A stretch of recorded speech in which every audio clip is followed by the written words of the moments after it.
tools from the workshop shelves crashed to the floor as their owner finally decided to close her business. Her favorite toys, bears, finely crafted furniture, and all the delicate little creations were now in chaos instead of neatly arranged in their usual order. Jars and bottles filled with oils, varnishes, and other liquids, once placed in perfect sequence, now flew wildly to the ground in a storm of destruction. Another bottle shattered against the floor of the once thriving toy workshop, which had proudly held the title of the most successful in the empire. The main heroine held a large canister in her trembling hands, from which golden liquid poured out, covering everything it touched. The gasoline spread over barrels and toolboxes, and golden puddles shimmered beneath the faint light of the moon. After flooding the entire room with the flammable liquid, the heroine took a box of matches and struck one with steady determination. The match, wrapped in flame, flew swiftly toward the floor, where the shining liquid awaited its fiery companion. The third-generation workshop, once run by the heroine and her late father, was now consumed by fiery arms that devoured the building piece by piece. She watched as her beautiful workshop spoke its last words in crackling flames. Once she had wanted to give children dreams and hope, yet now she had set fire to the very place where such dreams were born. Watching the history of her family burn before her eyes, the young woman's lips curved into a smile. She bent down, covering her face with her hand as her smile grew into a fit of hysterical laughter. Her pupils narrowed, her brows twisted, and she shouted into the night, believing no one could see or hear her, that her life would finally begin anew. Yet her cry awakened every creature and person nearby, and a distant voice called back, telling her to go to bed. With a sense of new beginning and genuine joy, the girl walked home step by step. She would never have to open the workshop again. It was the most blissful walk home she had ever taken. In her thoughts, she kept repeating to her father that the workshop which once gave children dreams and hope no longer existed. At last, she could peacefully open the door to her beloved home. A sudden urge to open a bottle of wine she'd long been saving flared within her. She decided to celebrate the workshop's closure with a lavish dinner filled with delicious food and strong drink. Raising her hands in triumph, the girl rejoiced, finally free from endless threats and sleepless nights.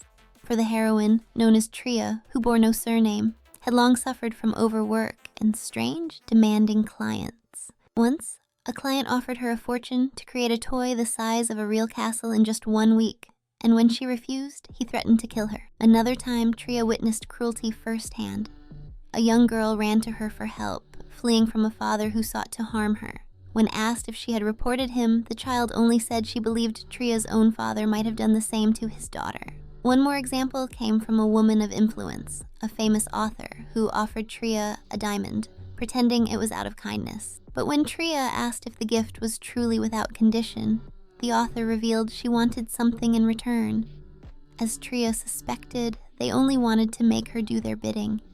Her ancestors had always warned her not to trust such gestures. Yet now, everything was fine. Tria drank her wine cheerfully from a glass cup. The workshop was gone, and there was nothing left to do about it. She began to think that perhaps it was time to move to another country. Tria wondered if she should write a farewell message to the community. She took out a blue orb that allowed her to communicate with others. The orb in her hands glowed brightly, showing her a set of transparent windows through which she could search for anything she wished. So Tria began searching for the anonymous community of traders, attempting to connect with them. She drafted a letter addressed to the other merchants, explaining that she was an anonymous seller who had closed her business because she could no longer fulfill her orders. Today, she had finally burned down her workshop. She mentioned that she had the permission of local traders and encouraged others in the community to abandon their own businesses and pursue happiness. At the end, she said her farewells to everyone.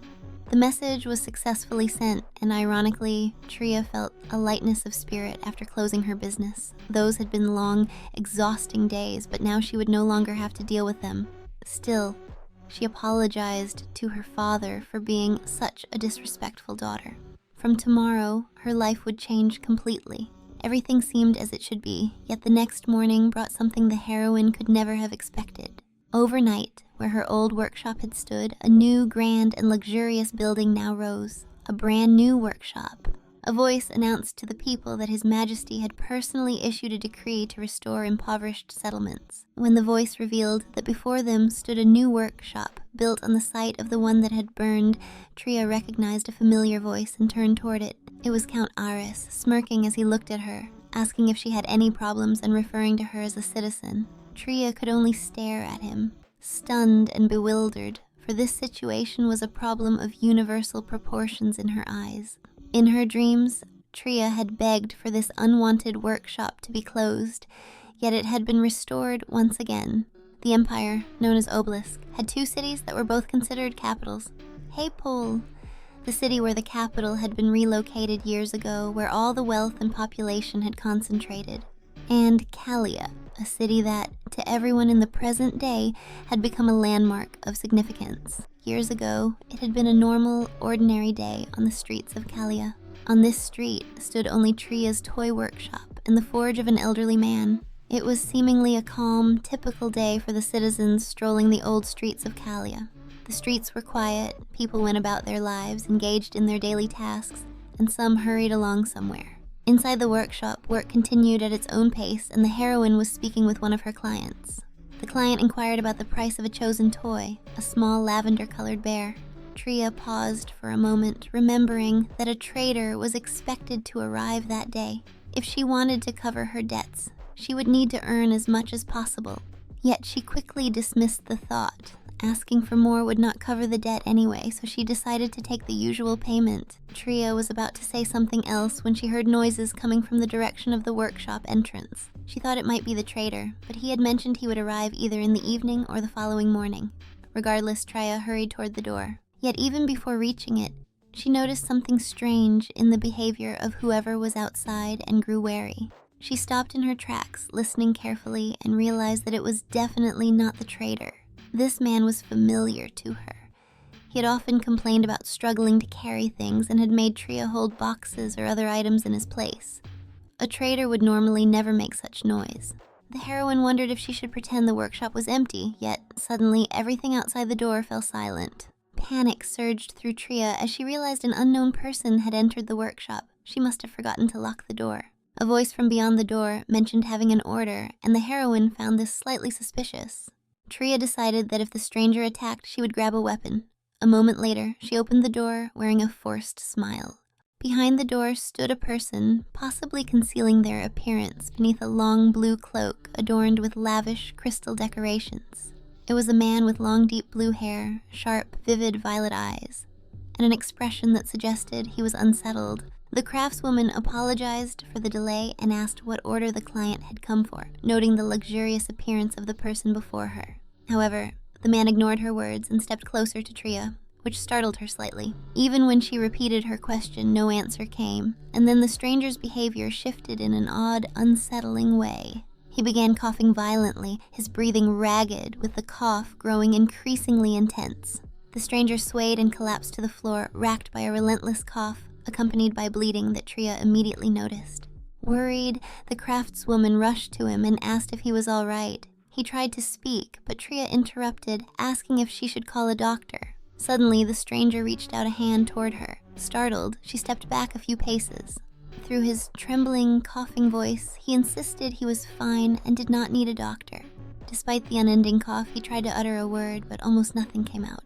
Tria urged him to stop enduring and go to a hospital, while he struggled to say that he had something important to do today but could not manage. Abruptly, the stranger collapsed again, utterly exhausted, right before Tria, who froze, unsure of what to do. Panic gripped her mind. Why had this man suddenly lost consciousness before finishing his words? The heroine stared at the person at her feet, speechless and paralyzed, unsure of how to act. The stranger lay unconscious, showing no signs of sleep, yet at least his coughing had ceased. Tria stood before the powerless body, uncertain what to do with someone she had literally just met. Fear surged again as she imagined someone discovering him and thinking she had killed him. Tria quickly assessed his body and noted that there were no visible injuries, which was a small relief. Suddenly, she sensed something familiar. She bent toward the unconscious man and extended her hand to him.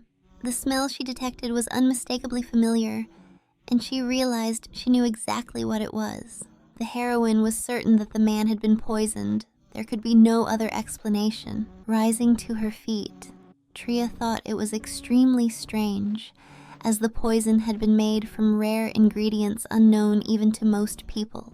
Suddenly, after careful thought, the heroine guessed that this might be a magician. She shouted the name Shedi loudly enough for it to echo, and immediately a black shadow began to crawl across the workshop floor. Dark as a moonless night, more like a liquid than a shape, the shadow slithered from its hiding place, its red eyes glinting sharply. When this strange being appeared behind the craftswoman, he suddenly took on a human form. Tria apologized for disturbing the creature's rest and asked if the previously known Shedi could help her. The heroine slightly turned her hand toward the unconscious stranger behind her and asked Shedi to absorb all the poison contained in the man's body. Shedi, a man with equally long, pitch-black hair and shining red eyes, cast a careful glance at the unconscious figure. Even in his slumber, the man on the floor sensed the piercing gaze, as if it could see right through him. Shedi turned to the craftswoman and asked if she knew this man. Tria explained that the person on the floor was most likely just a client. The heroine's friend asked whether Tria would be happy if he did what she requested. She replied that it would be far worse to leave him in this state. Others might assume she had somehow harmed him. Shedi agreed to help and extended his hand toward the unconscious man, from which a black shadow began to flow a moment later. The thick, dark shadow enveloped the man's body, absorbing all the poison within him. Tria thanked her friend, breathing a sigh of relief as she noticed the man's complexion returning to a healthier color. Shedi is a shadow. He can absorb anything, and thus the poison in the man's body could not affect him, because Shedi is not human. This being was born from Tria's own shadow. She does not truly know his essence, yet Shedi has a remarkable ability to express emotions and feelings. Tria's friend sleeps within her shadow, but when called, he takes form. When Shedi grows tired, he inhabits the doll that Tria first made in her childhood. Shedi falls asleep quickly. While inhabiting the doll, he sleeps soundly and awakens later with renewed strength. The heroine decided to check on her still unfamiliar guest, and seeing that her shadow had awakened, thought that things were not so bad after all. Shedi settled comfortably on Tria's shoulder, while she worried she was wasting precious time, so scarce in her day. Suddenly, a voice called for the workshop owner, explaining that they had left work early and had come by. Tria realized it was probably the trader who had promised to arrive that day. The heroine panicked, fearing that if she opened the door now, someone might report her and she could end up in prison. In her panic, Tria decided that she first needed to hide the unconscious stranger somewhere. Together with her friend in the doll's body, Tria tried to drag the unconscious man to safety. It was extremely difficult. She could not help but notice that the fabric of the cloak she was holding was exquisite and expensive. But if it were damaged, the owner would have to forgive her, since she had saved his life. Suddenly, the trader began pounding on the door far more loudly. The craftswoman could not understand why everything seemed to go wrong on this day. Tria worried for the door, being struck repeatedly with a wooden block, so she abandoned the unconscious stranger on the floor and rushed to the new visitor. The trader continued hammering on the door as if he were about to break it. He shouted at the craftswoman, asking why she had taken so long. Finally, Tria opened the door and pushed the man's hand, holding the block, back toward his face. She shouted for him to stop pounding, warning that he might really break the door. Tria asked why he had come so early, and the man replied that he simply wanted to bring her wonderful news. The trader reached into his bag and pulled out a pouch of gold, handing it to Tria. It seemed he had sold all his goods, and now good fortune would come to her. At an auction, a series of plush toys called the First Imperial Family, created by Tria, had been sold for a very large sum. Yet, seeing the pouch of gold which still fell short of covering her debt, Tria's face darkened with sadness. She muttered quietly to herself, wishing she could have earned thousands more coins. Concerned, the trader asked if this was meant for her debt and how much she still owed. Tria explained that she had been unable to cover part of it last month, leaving her with a remaining debt of a Mount Billion coins. Tria considered traveling to the capital. The trader simply remarked that there had never been anyone unaware of the toys from the Grey Workshop. Forcing a smile, the craftswoman tried to joke that perhaps it was time to vanish from the pages of history. Yet Tria could hardly do anything, as her debt, or rather her father's debt, was enormous. The trader suggested she sell popular items such as the first vassal or the illusory creature, which could bring in large profits. Tria, however, admitted she lacked the strength to manage it all. After speaking with the trader, Tria stepped back inside and closed the door, finally able to breathe a sigh of relief. Listening carefully, she noticed the workshop was quiet. Could it be that the unconscious man was still unresponsive? Shady seemed to be taking good care of him, yet his condition had not improved. Tria went to the room where she had left the stranger and asked Shady if he would be alright staying inside the doll's body. As she suspected, Shady was likely exhausted upon her return. She also noticed the man lying in a rather awkward position. The heroine reached for the doll lying on the floor, within which her shadow was hidden. Tria held Shady warmly and tenderly, thanking him for his care. It was clear he had genuinely worried. Noticing that the stranger had still not woken, she adjusted him into a more comfortable position and let him continue sleeping. She herself was very sleepy, having stayed awake all night. The heroine decided to wait a little longer, hoping the man might eventually awaken. Yet, it was already quite late. She waited until nightfall, but he remained unconscious. The girl waited and waited, refusing to sleep herself, hoping her guest would awaken, but it never happened. Over this time, Tria had done everything she could, even finished reading a book, yet the stranger remained unconscious, snoring as if mocking his caretaker. Irritated and angry, the craftswoman decided she would sleep as well, knowing that Shady was there. Time passed, and on the streets of Kalia, dawn began to break, the sun rising above the horizon and bathing the buildings in its warm rays. The craftswoman slept peacefully in her bed, with Shady beside her in the form of a doll. Tria felt at ease, and she dreamed pleasant dreams. Suddenly, a shadow loomed above her, perhaps a silhouette of someone, though the heroine did not notice it at first.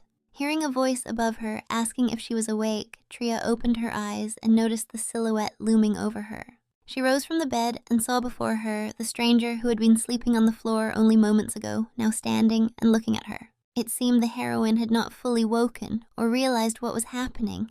She stared at her guest in confusion. Lost in observing the stranger's appearance, she momentarily forgot what she had intended to say.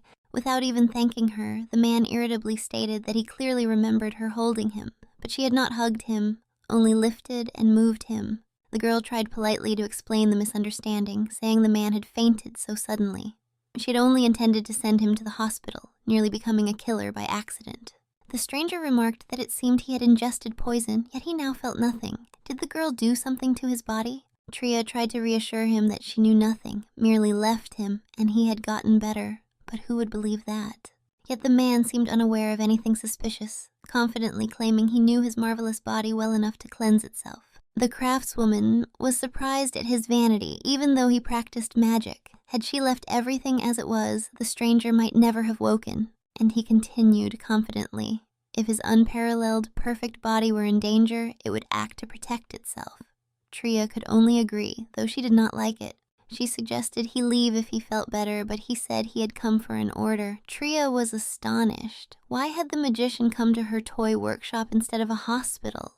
The craftswoman realized she might have misunderstood. The magician perhaps wanted to create a magical weapon. She replied that if he sought a forge, he had come to the wrong place. The workshop was for children's toys, and the forge was further down the street. Yet the stranger turned away from her. Tria was puzzled. Why was he pretending not to hear or understand her? What was he doing? Ignoring her entirely, the magician did not listen. His hand, clad in a light blue glove, stretched out in the air. Suddenly, circular symbols appeared before him, glowing bright blue with sparks of white. Of course, the craftswoman suspected he was a magician, yet she was still amazed to witness his magic firsthand. It seemed the symbols he created formed a portal, or perhaps a storage space, in which he was searching, and had finally found something. He retrieved a small red chest adorned with gold decorations. The magician explained that he wanted Tria to create something for a child using the contents of the chest. The heroine blinked in surprise. She was to create something for a child? The magician asked if this was a problem. Tria replied that if it was an order for a toy, she would, of course, accept it. She was surprised to receive a personal commission, as it had been a long time since she had one. Tria asked the client to wait outside while she washed and would come shortly. The magician agreed, but told Tria to hurry, as he was extremely busy. After a short while, the two of them were already sorting out the paperwork for the order. Tria insisted that even if this was a personal commission, the client still needed to sign a contract. The client asked if the tea she had brought earlier was truly Trivian tea. Tria confirmed it and added that if he didn't like it, she could simply bring him hot water instead. Trivian tea was known for its effectiveness in cleansing poisons and toxins. Tria thought it might be useful for the man who had been poisoned. However, the stranger replied coldly and without emotion that he enjoyed all kinds of tea, so it was fine. Satisfied, Tria moved on to the key detail. She asked the magician the age of the child for whom the order was intended. She sensed that the question annoyed him. Irritated, the magician asked if she was referring to his age. She explained she meant the child's age to better understand its tastes. The man called his child by an unpleasant word, which angered Tria. She once again realized how self-absorbed he was, assuming she was asking about him. The girl thought that the stranger had plenty of money but little common sense. Yet why had he still not answered about his child's age? When she asked again, the man shrugged and said the child's age didn't really matter.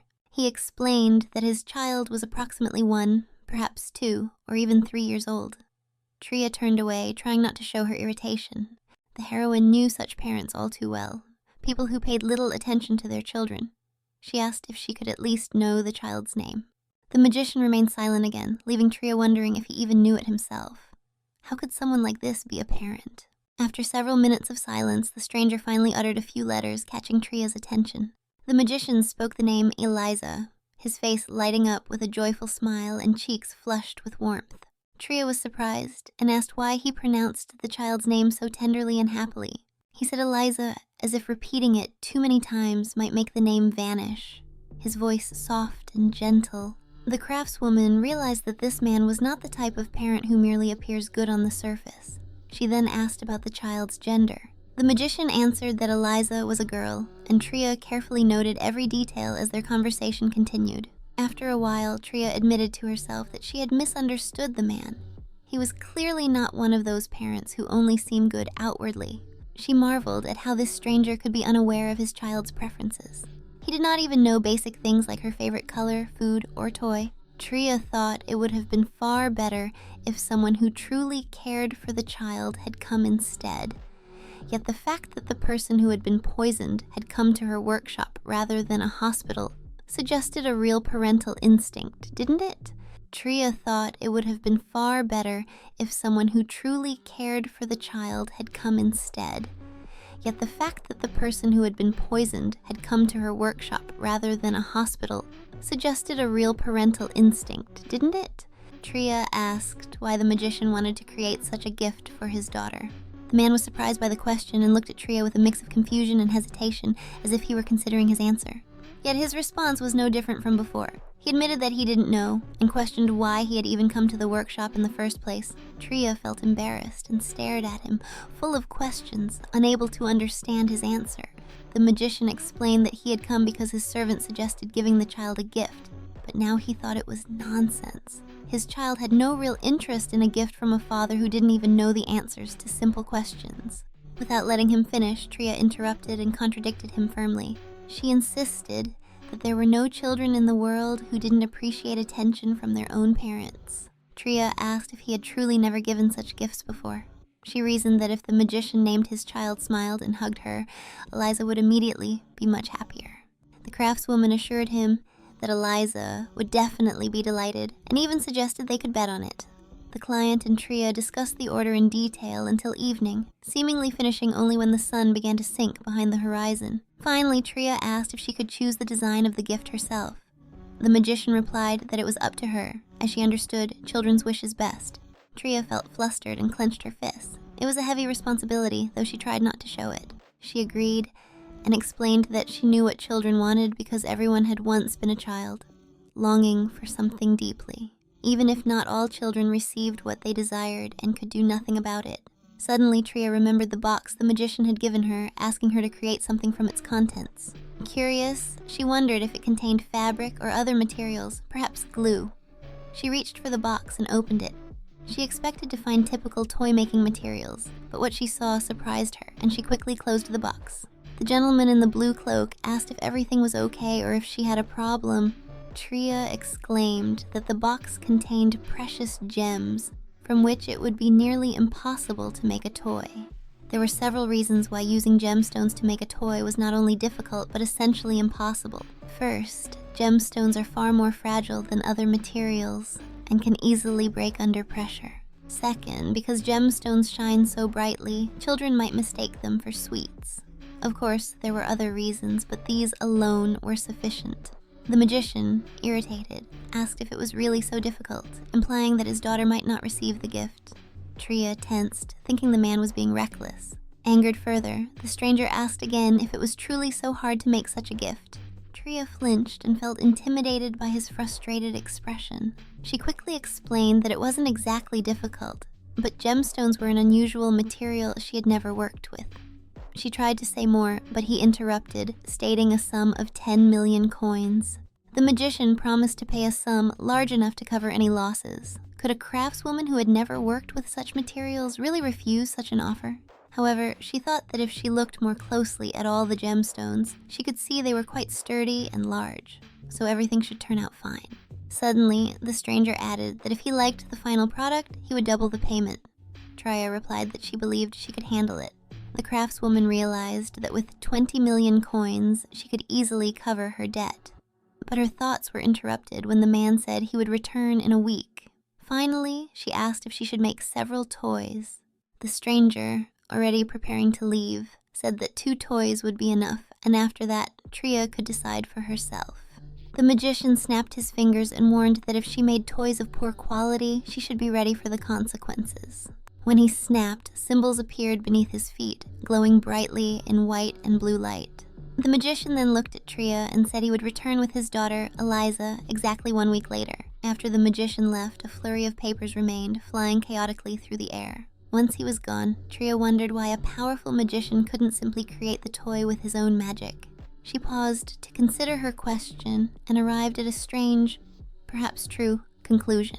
Tria realized that the magician had asked her to make a toy far superior to what magic alone could create. In the next moment, the magician passed through his magical portal, likely arriving home, which looked incredibly luxurious and vibrant. He reflected on the encounter, thinking he had met a rather unusual girl who had not feared him and had even dared to place him on the floor while he was unconscious. Someone approached from behind and addressed the master of the tower, likely the magician himself, asking if his walk had gone well. The master turned and replied that it had been a rather interesting outing. This young magician, named Cain, was the ruler of the wizard's tower. The man who had come to meet his master noted that the magician had arrived much later than expected. Could the young master have been so curious? Cain explained that he had been very curious because someone had poisoned his food. The magician's assistant was surprised and remarked that the poison seemed ineffective, but still apologized, saying he would neutralize it immediately. Cain replied it wasn't necessary, as his body had already dealt with it, though he added that it was important to find out who had administered the poison. In someone born with immense power, the body gradually deteriorates. Therefore, a day was marked when a seal temporarily rested on the magician's endless mana. This day fell on the 15th of the month, a day when the magician was powerless because the seal rested on his mana. That day had been yesterday for the young master of the tower, yet he had insisted on taking his walk despite the circumstances. The assistant asked why his master had left the tower instead of staying inside. Cain responded that it would have been too late, though he did not explain why. The assistant pressed for clarification, and the magician explained that if he hadn't acted yesterday, everything would have fallen off schedule, which was unacceptable. Even then, the assistant didn't immediately understand which schedule his master meant, until he suddenly remembered it was almost Lady Eliza's birthday. Yet, despite the urgency, the young magician should have remained in his tower when he felt unwell, but he did not. Cain wondered aloud whether things would have gone so far if his assistant had known everything from the start. He asked his servant how he had discovered the workshop the magician had previously visited, especially since the assistant had no children. The servant realized that his master had indeed gone to the workshop, but he did not know that the servant himself was a huge fan of Lady Tria, the owner of that place. The assistant had spent all his savings on the toy series called The First Imperial Family. After that, he spent each day playing the brave hero alongside the stuffed bears. The servant explained that he had simply been in the city and noticed the workshop, which seemed impressive. Kyan quickly changed the subject and asked where his daughter was. He was told that Eliza, as always, was in her room. The magician realized that his daughter was, as usual, on the upper floor of the tower, so he decided to go to her. He also remembered Tria's advice to call his daughter by name more often. He entered the room and immediately called out to Eliza, who was sitting on the windowsill with the window open. Hearing her father's voice, Eliza turned toward him, blinking her bright pink eyes. Her short, lush hair fluttered in the gentle breeze, matching the color of her eyes. She was wearing a luxurious little dress in shades of pink. She remained silent for a few seconds, and when she finally tried to speak, she suddenly went quiet again. The magician quickly grabbed her dress and pulled her away from the open window, causing her to squeak softly in response. He asked why she was sitting there, pointing out the danger. He pulled Eliza close and held her gently in his arms. Eliza was visibly frightened, trembling at just the sight of her father. Remembering Tria's words about calling her daughter by name, smiling, and embracing her to make her happier, the magician tried calling her name again but paused immediately. The girl, held in her father's arms, grew quiet, and her tiny hand trembled. As her father repeated her name once more, Eliza's small cheeks flushed, and she immediately focused on him. Kyan realized that whenever he called his daughter by name, she responded instantly. He placed his little daughter on a nearby shelf and told her that he had ordered a toy for her. He continued, explaining that he had entrusted the task to the most talented craftsman and asked if Eliza would have free time next week. The girl was slightly surprised and didn't immediately find the words to answer, but she eventually agreed. Judging from the context, she was about 4 years old. Hearing her agreement, the magician was pleased. He thought about Tria's advice to call his daughter by name, hug her, and give her the gift. He only needed to smile. However, Kyan's attempt to smile in public didn't come out well. It looked rather eerie. He gave a frightful grin and said that Eliza would need to go with him to a certain place. Seeing this, the girl became frightened and couldn't move. Her father calmly told her that everything was fine and that she could trust him, reminding her that she was his daughter. Eliza trembled and suddenly burst into tears, seeing the frightening smile and hearing the intimidating words. She recoiled from her father, repeatedly apologizing and crying desperately. Kyan shouted that the window behind the girl was open and she could fall, but her crying only intensified. The magician himself panicked terribly, yet tried to smile and coax the girl to stop crying. She, however, struggled to hold back her tears, making the situation even worse. One could lose their mind like this, Kyan thought. Meanwhile, Tria contemplated what she should do with the precious gems entrusted to her. All this time, she had been tidying the scattered papers that had flown across the floor due to Kyan's magic. The night passed, and the sun rose again, casting its rays over the city. After Kyan left, the workshop finally regained its order and cleanliness. Tria, who had spent the entire night cleaning, could finally rest. She sat on the stairs leading to the upper floor of her workshop and sighed with relief upon finishing her work. Tria asked Shady's opinion as she needed to go to that forest to gather materials for her work, specifically metal and wood. Shady agreed, tidying a book in the meantime. The Forbidden Forest was a place where special trees grew and unique, valuable minerals could be found. The forest was as dangerous as it was unique, which is why it earned its name. Yet, since meeting Shady, Tria had never again faced real danger. The young craftswoman picked up the doll concealing Shady. A wave of mild panic swept over her, realizing that a trip to the forest would take at least 3 days. Her cutting knife was already outdated, so she had discarded it. Platinum was also needed. Tria considered that she might not finish everything within a week, and wondered whether to ask the client for an additional 3 days. She called Shetty and said they should set off immediately. Before she could finish, Shetty transformed into his human form and gently embraced her. Tria noticed her shadow and asked him if he wasn't tired after recently transforming into a human. Shady only smiled warmly at her and asked her not to let go of his hand. Trusting the being completely, Tria took his hand, though she was curious why he had asked this. Shady gently but firmly adjusted her hand to a more comfortable position, and suddenly a shadow began swirling around them both. In an instant, all three, including the doll, were transported to the forest, surrounded by lush greenery and bright flowers. Tria quickly stepped away from Shady, letting go of his hand, her cheeks flushed with embarrassment. yet she still thanked him. She reflected that although Shetty could pass through her as he was not human, every day he treated Tria as though she were a lady of great importance. As Tria headed to gather materials, she noticed Shetty was not following and told him to hurry. A few days later, when they both returned from the Forbidden Forest, Tria worked diligently on the toys, with Shetty assisting her in every possible way. Finally, after an exhaustive stretch of days and nights, the young craftswoman completed the toy she had labored over so intensely. The creation was a pacifier, light and white, perfect in every way, adorned with precious gems.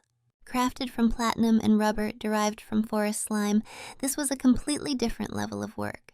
Truly, Tria was a genius, and she loved her creation immensely. Suddenly, Tria noticed Shetty, still in the doll's body, spinning around her while holding something small in his hands. Had he brought an ornament too? However, the white diamonds Shetty brought would be invisible against the pacifier's white base, unfortunately. It seemed Shetty was slightly irritated, and Tria realized that her words might have wounded his pride. While Shetty continued assisting the craftswoman, Tria decided to focus on another task she had planned. Night fell again, the sky dotted with beautiful stars, and the city sank into a quiet, peaceful slumber. Despite the recent whirlwind of work, the workshop was now calm and dimly lit. Exhausted from her labor, the young craftswoman lay powerless, not even in her bed, but on a small, rather uncomfortable couch. Honestly, without exaggeration, Tria was utterly spent, having poured all her energy into that day's work. As she had anticipated, crafting toys using the furnace was incredibly demanding. Yet despite the challenge, she succeeded, completing everything within the allotted time. The craftswoman, previously lying on her stomach, turned onto her back and noticed something intriguing. That curiosity was Shetty, who had finally chosen the precious stones for decoration, though it had taken him several hours. Tria saw that they were two exquisite rubies, perfectly suited to the toy. She asked Shetty to help, handing her the toy and gemstones, and to share his shadow with her. Closing her eyes, Tria sat on the same couch, cupping the toy in her hands while the dark shadow stirred from within. After a while, the craftswoman opened her eyes, seemingly having finished her task, and glanced at her work. With the aid of his shadow, Shetty could achieve anything he desired. Sounds of joy resonated as Tria infused them into the toy, precisely using the shadow her companion had shared with her. Together, Tria and Shetty created a toy that held everything best within it, making it far more valuable than all the gemstones alone. Their creation was beautiful. Now, both of them planned to sleep soundly on the couch, as Tria lacked the strength even to reach her bed. By morning, the craftswoman still slept in an unusual position, unmoving, even when someone began knocking at the workshop door. Suddenly, due to her precarious position, Tria fell from the couch onto the floor. Shielding her eyes from the bright sunlight, she croaked a question about why she had been sleeping on the floor. Realizing how diligently she must have worked on something, she rose and asked who was knocking at her door. She wondered why everyone seemed so eager to break into her workshop. Opening the door, sunlight blinded her eyes, and she explained that she hadn't yet officially opened the workshop. Tria saw a man she vaguely recognized, realizing only a second later as Kayan announced that the deadline had arrived. The craftswoman recognized him as Elisa's father, though his attire made him less immediately identifiable. Still sleepy from days of relentless work, Tria almost nodded off even while speaking. As she nearly collapsed from drowsiness, she noticed a little girl hiding behind Kayan. Tria straightened up quickly, forcing an awkward smile, knowing it would be improper to behave casually at her first encounter with Elisa. Though it was early, she resolved to welcome her clients. Noticing something unusual in the little girl's behavior, Tria focused her attention on her. The child clutched her father's clothing in her tiny hands, trembling and staring at Tria with frightened eyes. Tria considered the situation and concluded that the girl was likely not afraid of her. Elisa glanced at her father and recoiled, while he stared back at her with a menacing glare.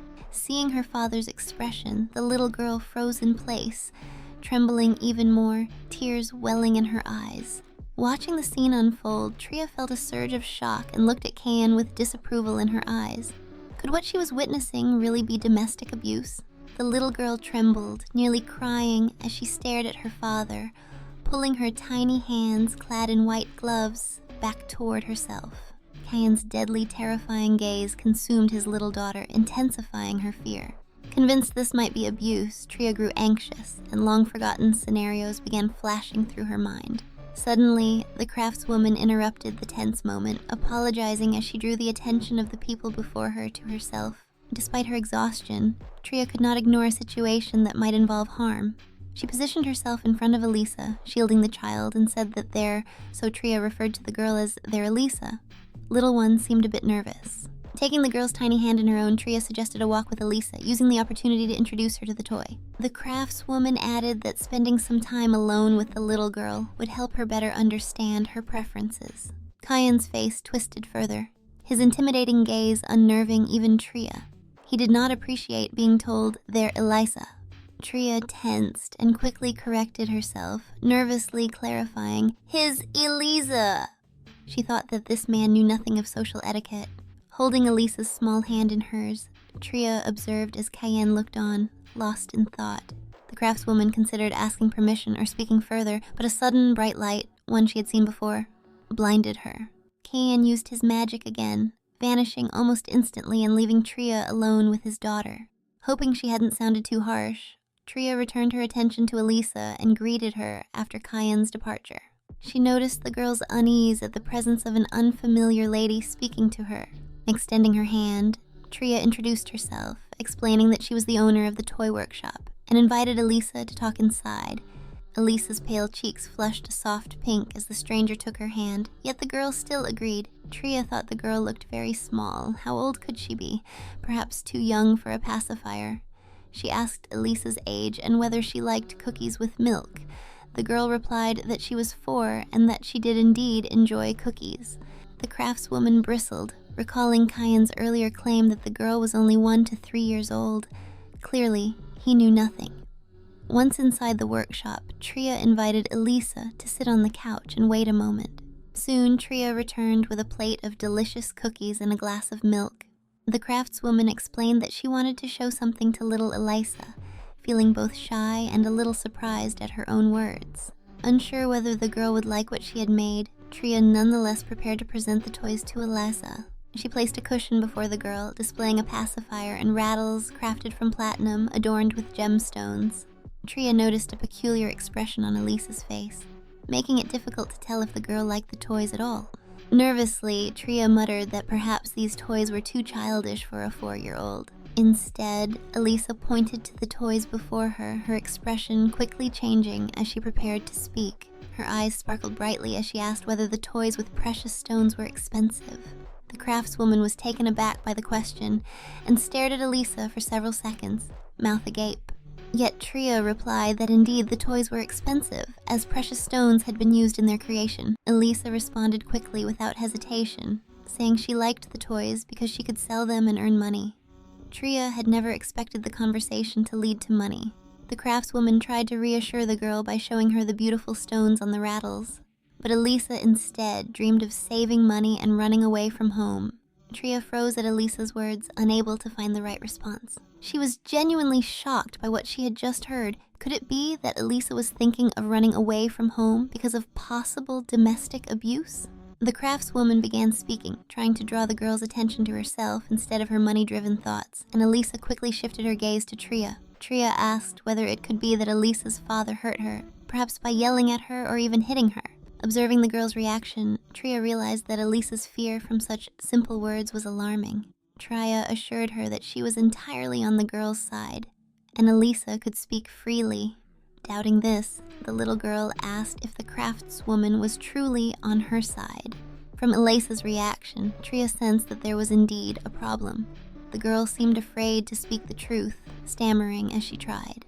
The craftswoman waited patiently, anxious about what she might hear. Little Elisa reached out her hands to Tria as if too afraid to speak the truth aloud. The nervous child whispered into Tria's ear that her father would soon get rid of her. Tria tensed further, stunned by the statement.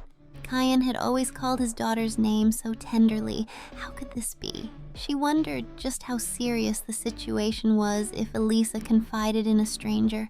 Tria resolved that only she could help the child. Clenching her fists, Tria thought it necessary to act regarding this dreadful father. She asked the girl if her father had ever hit her, and Elisa said no. Tria breathed a sigh of relief, realizing there had been no physical abuse. The craftswoman asked if perhaps Cain fed his daughter only a couple of times a day or didn't give her enough food.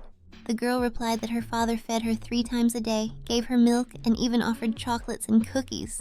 Tria learned that Elisa was not going hungry, which was good. She was merely curious because the girl was so small. The craftswoman asked Elisa to describe in more detail how her father mistreated her.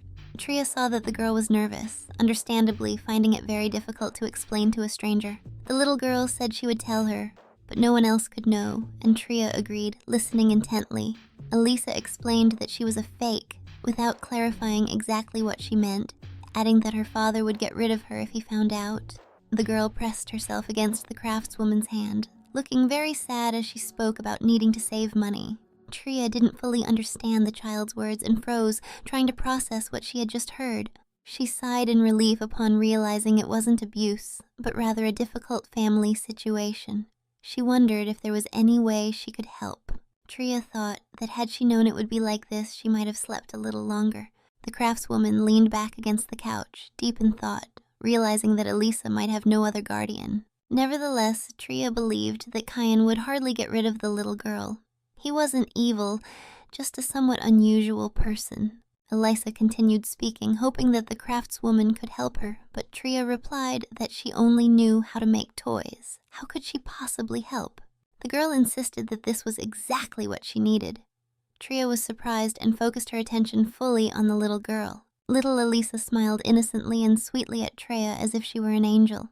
She picked up the rattles and showed them to the craftswoman, saying she liked all the beautiful things and asking for more like them. Tria blinked, astonished at the little girl's request. She didn't even know what to say. Gemstone crafting wasn't her specialty, yet little Elisa gazed at her with wide, pleading eyes. When the girl began to cry, Tria apologized and explained that the order had been for only 2 toys. Without money, it would be difficult to make more. Suddenly, Cain appeared, his cold voice cutting through the air as he asked, "Is my daughter really crying right now?" Both girls froze at his sudden appearance, terrified. Elisa even screamed.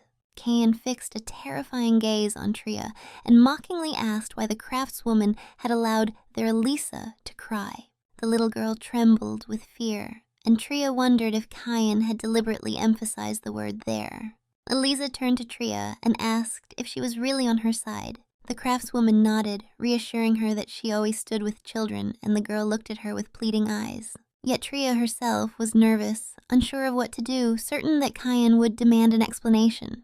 Everything was tangled and confusing. The man watched his daughter carefully, noting her fear and tears, while Tria grew increasingly anxious. Cain called his daughter by name, and she flinched at the sound. He approached her, bent down, and gently wiped away a tear from Elisa's cheek with his finger. The father asked if she liked the toy. Tria realized that the girl was forcing herself to cry. Cain remarked that Elisa looked scarier when crying, so she should stop. He also asked if it was Tria who had brought his daughter to tears. The craftswoman thought she had never seen such a beautiful child and assured him that Elisa was not crying because of her.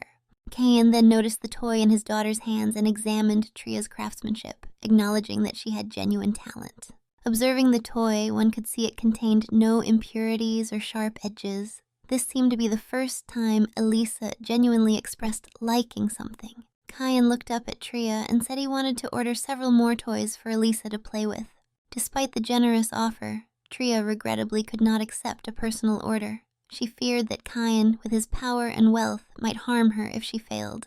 Hearing her refusal, Cain grew angry, fixing Tria with a menacing glare as he asked if she truly could not make another order. Tension filled the air, and Tria's nerves frayed at Cain's negative reaction. Panic rose in her chest. Fear gripped her. Could this magician really intend to harm her?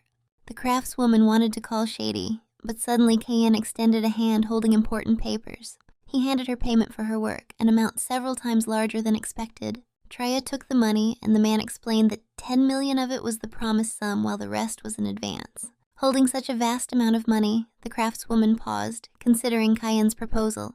The man looked at her with a self-satisfied smile, confident she couldn't refuse. Tria felt as if she had encountered this situation before. Working without sleep was exhausting. Tria wanted to apologize and decline, but Cain offered that if his daughter liked the toys, he would add another 20 million. Hearing a total of 40 million, Tria proposed needing 3 weeks instead of 1. still hoping he would reject the deal. Unexpectedly, Kayan agreed and said they would meet in 3 weeks. Tria also requested clarity on which toy she needed to create this time. Kayan reached for his daughter, preparing to lift her, and admitted he didn't know exactly which toy he wanted her to make, only that it would be ideal to provide a place for Elisa to play. The craftswoman was surprised. She was to create a play area? Kayan added that the only materials available were the same precious stones. Pouring the gems onto the table before Tria, Kayan, along with his daughter, prepared to leave, bidding the craftswoman farewell. Even after they had gone, Tria sat staring at the gems in amazement, unsure how to react. A pile of brightly shining gemstones lay before her, and Tria was in complete shock, trying to process what had just happened. Without a second thought, she called Shetty and said they had to head to the Forbidden Forest immediately. Meanwhile, Kayan and his daughter had already arrived at another luxurious house. Night had fallen, and stars dotted the sky. The little girl held her new toys, the rattles, playing with them as the gemstones sparkled brilliantly. Tiny shining stones inside the rattle created delightful sounds. Elisa marveled, realizing she had never known toys could make so many noises. Perhaps this was what the craftswoman had tried to show her. She felt reluctant to sell her toy, even considering it an investment in her future, because her real mother had never bought her anything like it. In her previous life, the girl had been abandoned by her parents and died before reaching 10. When she was reborn, she could not meet her parents, as they had sold her to the tower's master, simply because they shared the same eye color. When Elisa first met her future father, she was nervous but still called him father. Kayan, however, looked at little Elisa with no interest or warmth. Even as a child, she knew good parents were hard to find a second time. Elisa never knew when she might be discarded again. At any moment, anger could be unleashed on her for perceived deceit. Playing with her rattles, she noticed the melancholic sounds inside, yet the toy remained beautiful. In her past life, the girl learned about money from television. Now, watching her mother, she realized that with money, she could go anywhere she wished. Elisa had learned that shiny things bring money, and inside her rattle, there were many sparkling gems. The little girl raised her hand, holding one of the rattles, deciding she must sacrifice her toys. She played with the other children, showing them her new toy and talking about it, while the others gazed in awe at the sparkling rattle. Behind the children stood Kayan and 2 other men, observing. One of the men, with light, almost white hair, remarked that the Tower Master's daughter had brought an extraordinary toy. This man was the ruler of the Obelisk Empire, with snow-white hair and bright green eyes, dressed in luxurious attire. Kayan replied that he had decided to buy toys for his daughter because he thought Elisa was bored. Suddenly, the man called for his daughter, and upon hearing this, she immediately stopped playing with the other children and fell silent. Eliza ran quickly to her father and hid under his cloak, pressing herself against Kayan. Another man, a master craftsman, remarked that it seemed Kayan and Elisa had grown much closer. Kayan responded coldly that his relationship with his daughter was far superior to that of a master with his own child. Kayan noticed that the master had brought another child with him, which meant his real daughter was likely locked at home. The master observed that the sorcerer appeared happy. Kayan replied that everything had become far better than before when the master had mocked him. He stroked his daughter's head, and she thought that enduring this moment might lead to even more toys being bought for her. She felt glad that the craftswoman was on her side. While the atmosphere among the adults remained tense, Elisa played with her toy, noticing that the rattle's sound reminded her of the craftswoman's voice. The ruler of the empire interjected, noting that it seemed both men had ignored his words. He added that Elisa's new toy was a personal order that he liked. The ruler asked Kayan if he could share with the gathered nobles the name and address of the workshop where he had ordered the toys. Kayan stroked his daughter's head again and said he didn't want the master he ordered from to be busy with other commissions. Hearing this, the ruler of the empire smiled ominously but said nothing. His smile appeared threatening. Kayan thought he should be more cautious, as this cunning emperor had a habit of taking what wasn't his. He added that if there was nothing more to discuss, he had to leave, being busy preparing for his daughter's awakening ceremony. Elisa turned to Kayan, curious about this new information. What kind of awakening ceremony was it? Kayan had undergone his own ceremony before turning 3. He explained it was a good way to awaken abilities faster. Listening to the adults, Elisa wondered about the awakening ceremony, realizing that if she made a mistake, Kayan might catch her before she earned the money. Kayan also added that the ceremony would officially present his daughter. Hearing this, Elisa pondered. Could she truly become the real daughter of the tower's master? The man said his daughter was tired, so they would return home, while the master and the ruler of the empire watched them leave. The ruler smiled slyly, unable to believe that Kian had simply escaped. The man in the luxurious cloak called to the master, who had long, light brown hair, wore pale clothing, and glasses. The master turned to face the ruler. The ruler's smile widened, revealing unnaturally sharp teeth. He proposed a deal. If the master could find the address of that workshop, the ruler would share something with him. The master stared at the ruler for several seconds, as if contemplating his own response. Suddenly, he let out a quiet laugh, placing a hand on his chin, seemingly not fully believing the ruler's words.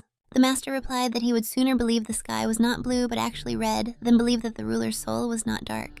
The ruler responded, dismissing it as a joke. The man with long hair called to his daughter, Lily, who immediately ran to him. The little girl hugged her father tightly, smiling sweetly. The master remembered Kian's words, saying his relationship with Elisa was far better than a master's with his own daughter. He thought it would be wonderful if his real daughter were as gentle and affectionate as Lily. Asera was the master's real daughter, born after he had taken guardianship of Lily. From the start, he struggled to get close to Asera due to her wariness, and now she completely ignored him. Trying to understand why Asera was unhappy, the master was caught off guard when she replied that the great master probably hated her, so she would avoid him and quietly live out her days. The man could hardly believe these were the words of his 7-year-old daughter, yet he felt an unshakable responsibility as her father. The master decided it was better for Asera to express what she wanted. She was emotionless, unlike a typical child. Lily looked up at her father with her blue eyes and said she also wanted rattles like Elisa's. The master wished Asera could be as sweet as Lily. He told her that they would go together to the workshop and place an order for a toy. After that, the workshop was no longer as quiet as before. An unexpected visitor had arrived for Tria. From that point, little Elisa began visiting the workshop very frequently. Tria felt that her relationship with the girl had improved since their first meeting, though Elisa sometimes annoyed the craftswoman. Elisa asked if Tria was working and whether she used a lot of glitter. Tria replied that she tried to use as many gemstones as possible. The craftswoman had grown accustomed to conversations about money. The world did not stop for dreams alone. Tria was too mature to believe children came to the workshop just for hope. She showed Elisa a blueprint drawn on paper and asked her to indicate where she wanted more gems. Elisa quickly and energetically pointed out the spots. Looking at the blueprint, Tria thought it would be much easier to arrange the gemstones on the exterior. Yet, from the beginning, this was not her specialty. She only made wooden bears and similar items. Perhaps the craftswoman should have asked the client for a month of work instead of 3 weeks. Tria stared at the toy blueprint she was meant to create. After thinking a bit, Tria sighed heavily, realizing it was her own dependence on money that had led to this situation. Eliza called Tria Master Tria, saying that maybe she wouldn't have to run away after all. The craftswoman felt a surge of joy upon hearing the news and congratulated Elisa, thinking that perhaps the girl had spoken with her father and resolved their misunderstanding. Elisa excitedly explained that Kian had decided to hold the awakening ceremony. If she performed well, he would officially recognize her as his true daughter. Tria asked what she would need to do at the ceremony. However, Elisa herself did not know yet, as the ceremony was scheduled for the next day, promising to explain more later. Tria realized that Elisa and Kian still hadn't truly talked or resolved anything, leaving her with a bad feeling. The little girl grew slightly nervous, pausing to consider her words and what to say next. Elisa admitted that she didn't truly love her father. If she remained false and unhelpful, Kian would surely harm her. She believed her father wanted a real daughter, not a false one like her. Tria paused, reflecting that things seemed very different from her perspective. Perhaps, deep down, Kian thought of his daughter as a little fool, recalling his reaction when Tria called the girl their Elisa. Tria reasoned that if the sorcerer weren't truly interested in his daughter, he wouldn't do anything for her. The craftswoman recalled a friend, an elderly artist from a neighboring house, who had suffered under the demands of aristocrats, forced to paint portraits of their nieces in a single day. Somehow, Tria felt she had landed in a similar situation. She thought that there were many forms of love in the world, and Elisa would face difficulties in the future. Yet, Elisa's life was far better than that of a child with no love at all. Tria remembered that her own late father had insisted she devote herself to the workshop. Tria hoped that Kyan and Elisa would reconcile. After speaking, she told the girl to behave quietly while she worked, allowing Elisa to look around. Suddenly, Tria heard a strange, very cute sound, like something being softly pressed. She turned toward the noise to see its source. Tiny, delicate feet, more like little paws, were moving across her work table. It was Shetty in the body of a doll, clearly missing his mistress. Tria had instructed him not to appear when others were in the workshop. Shetty didn't notice that a small girl was present, and now Elisa was completely shocked to see a living doll. Tria herself was equally stunned and panicked, unsure how Elisa would react. After a few seconds, the girl tried to speak but couldn't find the right words. Quickly, her emotions shifted, and she looked at the living doll with curiosity, calling it a stuffed figure. Tria was surprised by Elisa's term, and Shetty felt as if his heart had broken. Elisa asked if this little friend belonged to Tria, and the craftswoman confirmed it. Tria smiled warmly and explained that Shetty was her partner, helping run the workshop, and acted as its spirit guardian, though this wasn't entirely true. Hearing this fabrication, Elisa was even more astonished, and didn't know what to say. Tria worried the girl might suspect the lie, as it was important that no one recognized Shetty. Elisa ultimately believed it, now seeing Shetty as a protector, which thrilled her. Tria and Shetty struck a heroic pose, showing off their cool personas. Tria was delighted that the little girl had believed her story and reminded Elisa to keep it a secret. The girl agreed and asked to hug Shetty. The girl asked Shetty to play with her while Master Tria worked. Tria thought his participation was fine, but only for as long as she was busy. Quite some time had passed, and the sun had dipped below the horizon, revealing stars twinkling in the sky. Tria was still engrossed in her work on the design, reflecting that the children were playing far better than she had expected, given how unusually quiet the workshop had become. She decided to check on her guest and her little friend, entering the room where they were playing. Little Elisa was sitting on the floor, feeding Shady a pile of cookies, which he obediently ate until he was full. The craftswoman decided to save her friend and took him from Elisa, suggesting that it was almost night and perhaps the girl should head home, especially with the awakening ceremony the next day, and Shetty, after all, was starting to fall asleep. Shetty seemed unwell from all the cookies he had eaten, and Tria wondered why he had restrained himself instead of stopping sooner, as he was usually less patient. Elisa knew it was time to go home, but she desperately wanted to continue playing with her new friend. Tria worried for the little girl, knowing that tomorrow was the day Elisa might officially become Kyan's true daughter. Naturally, the girl was extremely anxious. Elisa already held the paper on which her father had written the magical teleportation spell. Before the girl left, Tria told her that if there were any good news, she would be happy to hear it. The craftswoman promised to prepare a gift for the girl and eagerly await the update. Elisa looked at Master Tria with genuine surprise. She had not expected such words from her. Hearing this, the girl brightened and smiled, no longer feeling as sad or afraid. Elisa, in return, promised to share the news with Tria later, waved her hand, and said goodbye. Tria exhaled with relief as the child returned home and the workshop regained its calm. Tria was still curious why Shetty had eaten so many cookies, as he usually did not allow himself such indulgence when irritated. Yet, she received no answer. Shetty sat silently on her shoulder. The craftswoman thought he had fallen asleep there and called to him again, but a dark shadow appeared behind her.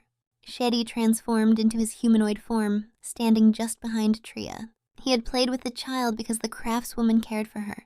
Could it be that Shetty had endured so much suffering in vain? He had tried so hard to please this little girl. Tria was, of course, pleasantly impressed by her friend's actions, though she felt it wasn't entirely necessary. She remarked that Shetty behaved like a child and instructed him to go to the forest and bring back a thick log. Shetty replied that he had overeaten, which Tria found hard to believe, insisting they needed to hurry to prepare the gift.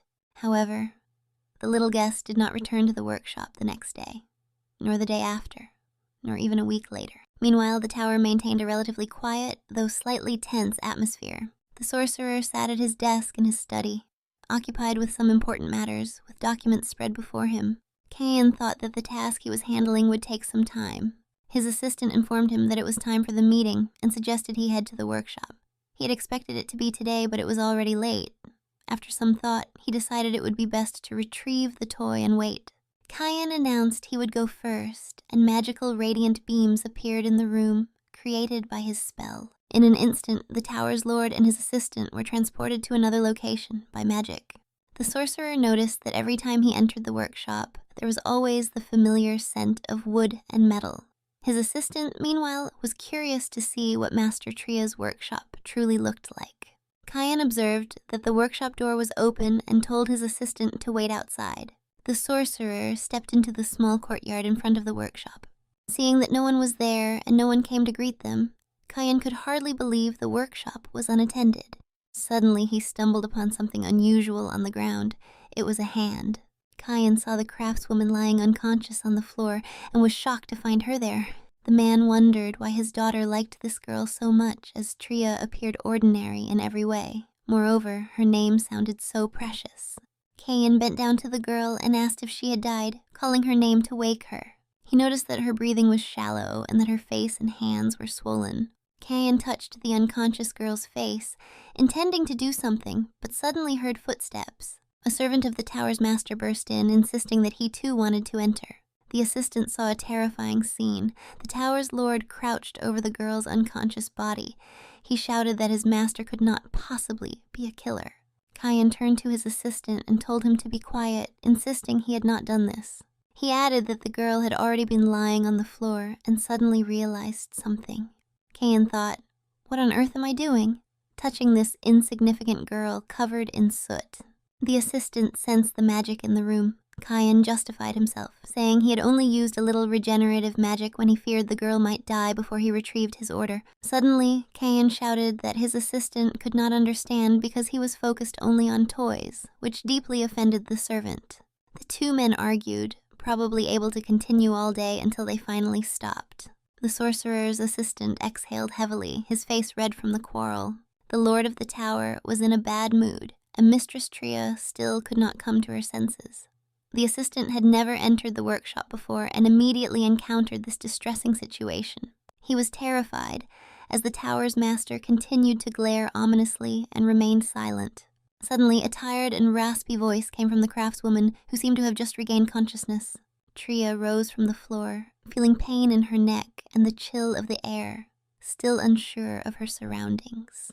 She recalled that before falling asleep, she had finished her work and tossed aside her hammer before lying down. It seemed she had simply fallen asleep, perhaps exhausted to the point of madness. Tria wondered what she would have done if someone had entered the workshop, but she quickly fell silent.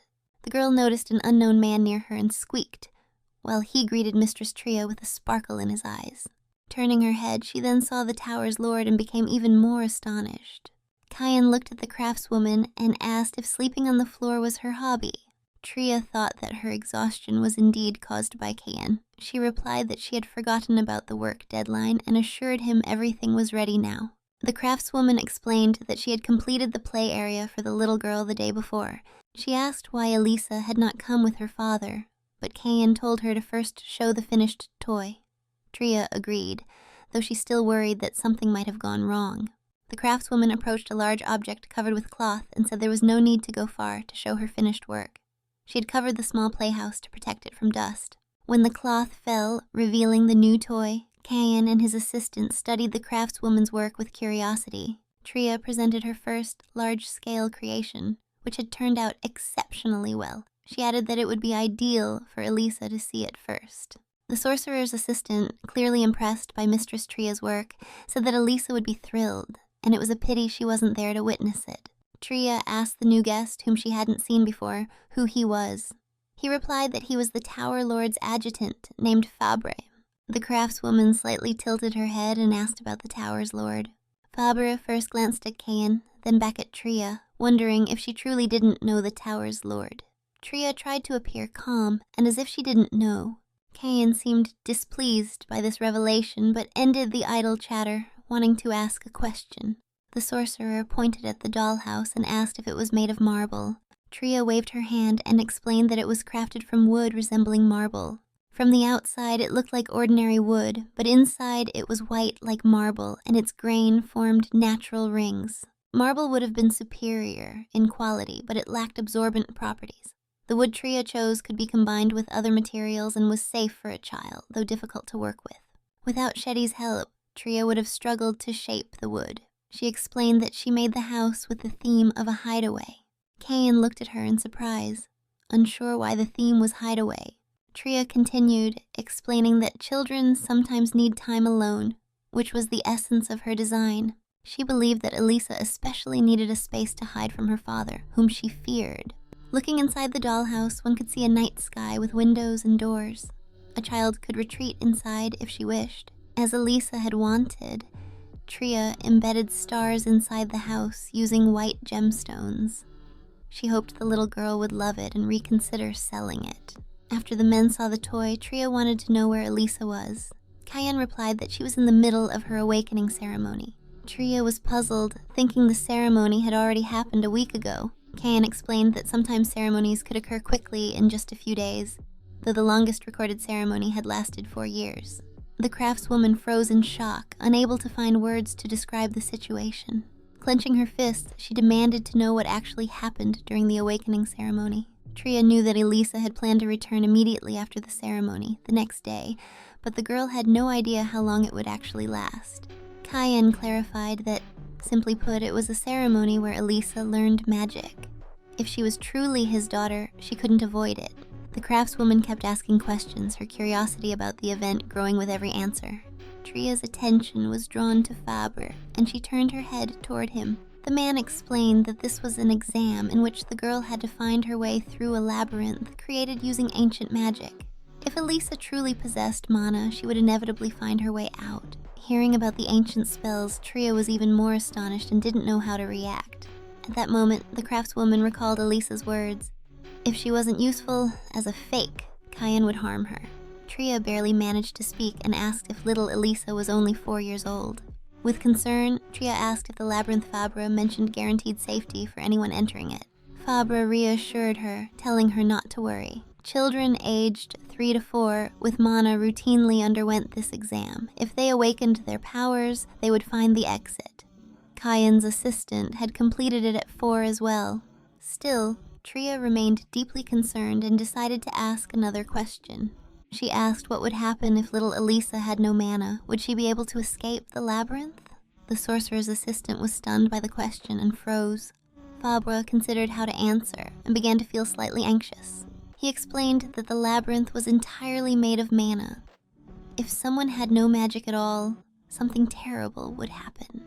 Tria fell silent, unsure how to respond. She stood still, staring into nothingness. Elisa's words echoed in her mind.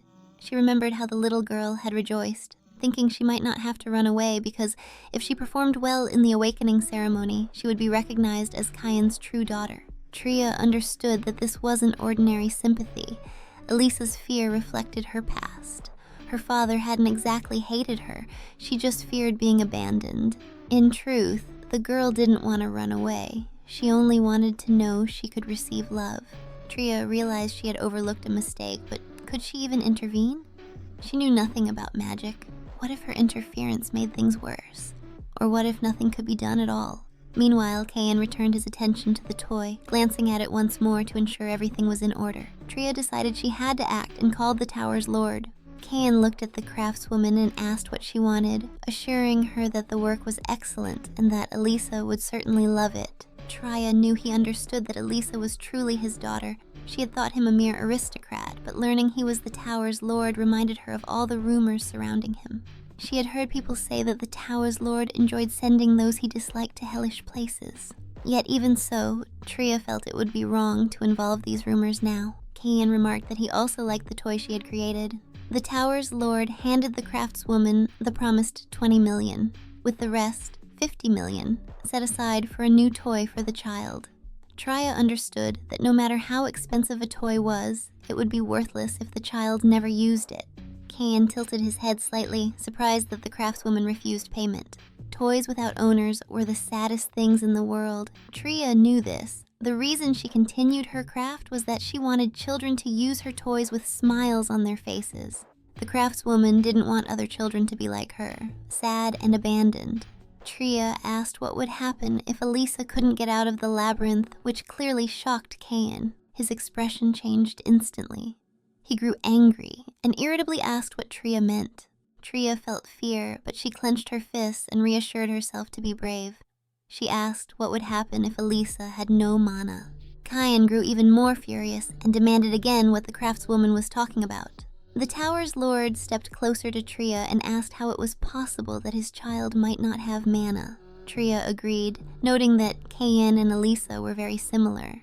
Their violet eyes were rare, which made her believe they shared the same blood. Yet she hesitated and asked something else. Wasn't Elisa really Kyan's biological daughter? The man looked at Tria in surprise and immediately fell silent, unsure what to say. Kyan turned his head away guiltily, and it seemed that the truth was indeed that Elisa was not his biological daughter. Tria wanted to ask why Elisa feared her father so much, but Kyan interrupted, asking why she assumed Elisa wasn't his child. The craftswoman admitted she had learned all this directly from Elisa. The girl had told Tria that she had other parents and that Kyan did not consider her his true daughter. Elisa's mother had lied to the tower's lord, which was why the girl was afraid. Kyan hadn't expected the child to know the truth. He thought that, over time, she had forgotten everything.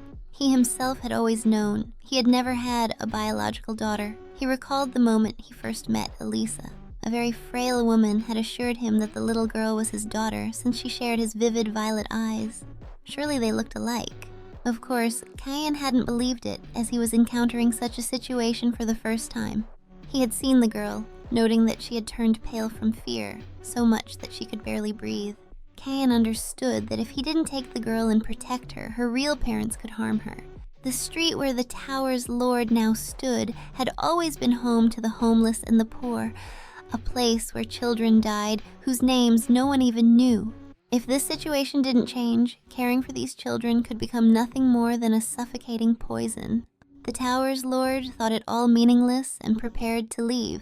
Suddenly, the girl behind him called him father, her voice trembling and broken. The girl, pale-skinned, clothed in some fabric with long pink hair and sparkling violet eyes, approached Kyan. Kyan looked at the small, exhausted, and thin girl, yet saw life shining in her eyes. Seeing her, he decided immediately without hesitation what he must do. He realized that their eye color was indeed similar. In conclusion, Kyan took the girl, partly because her eyes resembled his, and partly because she reminded him of his own child. The sorcerer admitted he was certain that Elisa was not his biological daughter. Returning to reality, Tria looked at him, flustered. Did he really already know the truth? Kyan asked sarcastically if he looked like a married man, and Tria conversely agreed. Kyan asked sarcastically if he looked like a married man, and Tria conversely agreed. The craftswoman thought it was even stranger. If Elisa wasn't Kyan's daughter, then wasn't the chance that she had no magic just as high? She asked why Kyan was so certain the child possessed mana if she wasn't his biological daughter. Kyan replied with something very peculiar. He teased again, "How could my daughter not have mana?" Tria was surprised that Kyan didn't deny Elisa wasn't his child, yet insisted she had mana. After all, genes that didn't exist couldn't be created, right? Kyan gave the girl before him a reproachful look, and she wondered if it was really her speaking such baseless things. Unwilling to let it go, Kyan reached out his hand and told Tria to take it. Tria asked why, but she still extended her hand to the tower's lord, not knowing what awaited her.